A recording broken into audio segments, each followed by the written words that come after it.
నమస్తే ఫ్రెండ్స్. నేను మీ Sravani. Welcome back to Sravani's kitchen. ఈరోజు మన కిచెన్‌లో బీరకాయ కర్రీని చూపించబోతున్నానండి. బీరకాయలో కొవ్వు తక్కువగా ఉండి, నీరు శాతం ఎక్కువగా ఉంటుంది.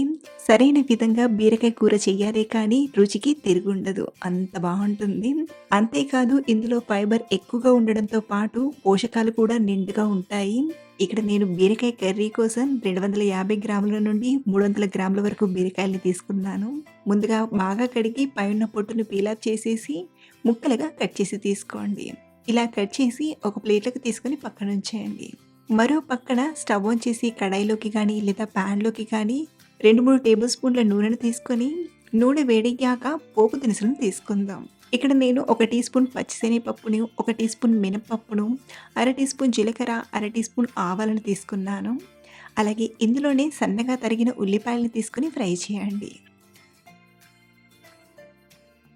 ఇలా ఉల్లిపాయలు కాస్త ఫ్రై అయ్యాక ఇందులోనే ఫ్రెష్‌గా దంచిన ఒక టీ స్పూన్ అల్లం వెల్లుల్లి పేస్ట్‌ని, అలాగే కొంచెం కరివేపాకును తీసుకొని బాగా ఫ్రై చేయండి.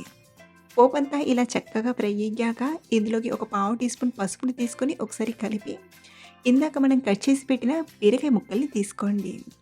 ఇప్పుడు మంటను హై ఫ్లేమ్‌లో పెట్టి ఇలా కలుపుతూ ఒక 2 నిమిషాలు ఫ్రై చేయండి. దీని వలన బీరకాయలనేవి ఆయిల్‌లో చక్కగా మగ్గుతాయి. అలాగే ఇక్కడ నేను బీరకాయల్లో టమాటా వేయట్లేదు. మీరు కావాలంటే ఒక టమాటాను సన్నగా తరిగైనా తీసుకోవచ్చు. ఇలా ఒక 2 నిమిషాలు ఫ్రై చేశాక ఇప్పుడు మంటను మీడియం ఫ్లేమ్‌లో పెట్టి మరొక 2, 3 నిమిషాలు మూత పెట్టి ఉడికించండి. ఇలా చేయడం వలన బీరకాయలనేవి బాగా ఉడికి మంచి రుచిగా కుదురుతాయి. మరొక 2, 3 నిమిషాలు ఇలా బాగా ఉడికించాక ఇప్పుడు ఇందులోకి రుచికి సరిపడా ఉప్పుని, 1:30 నుండి 2 టీ స్పూన్ల కారం తీసుకోండి. లేదా మీ రుచికి సరిపడా తీసుకోండి. ఇందులోనే ఒక టీ స్పూన్ ధనియాల పొడిని తీసుకొని బాగా కలపండి. ఇప్పుడు ఇందులోకి బాగా కలిపిన పెరుగుని ఒక అరకప్పు నుండి ముప్పావు కప్పు వరకు తీసుకోండి. అలాగే బీరకాయలు మెత్తగా ఉడకడానికి కొంచెం గ్రేవీలా ఉండడానికి సరిపడా నీళ్ళను తీసుకోండి. ఇక్కడ నేను ఒక అరకప్పు నుండి ముప్పావు కప్పు వరకు నీళ్ళను తీసుకున్నాను. అది మీకు గ్రేవీ అనేది కొంచెం ఎక్కువగా ఉండాలంటే పెరుగుని కొంచెం పెంచుకొనైనా తీసుకోవచ్చు.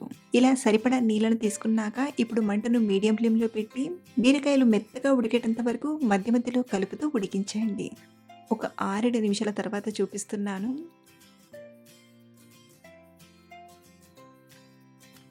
బీరకాయ ముక్కలు చక్కగా మెత్తగా ఉడికిపోయాయి. చివరిగా ఒక పిడికెడంత కొత్తిమీర కూడా తీసుకొని బాగా కలిపి స్టవ్ ఆఫ్ చేసేయండి. మీకు ఈ కూర కొంచెం మసాలా ఫ్లేవర్స్‌తో రావాలనుకుంటే ఒక అర టీ స్పూన్ గరం మసాలా పొడినైనా తీసుకోవచ్చు. ఇందులో పెరుగు వేసి చేయడం వలన కూరకి కొంచెం పులుపు అనేది యాడ్ అయ్యి మంచి రుచిగా కుదురుతుంది. మీరు కూడా ఇలా సింపుల్ వేలో ఓసారి బీరకాయ కర్రీని ట్రై చేయండి. మరిన్ని ఇలాంటి టేస్టీ అండ్ సింపుల్ రెసిపీస్ కోసం మన ఛానల్‌ని సబ్స్క్రైబ్ చేసుకోండి. Thank you for watching.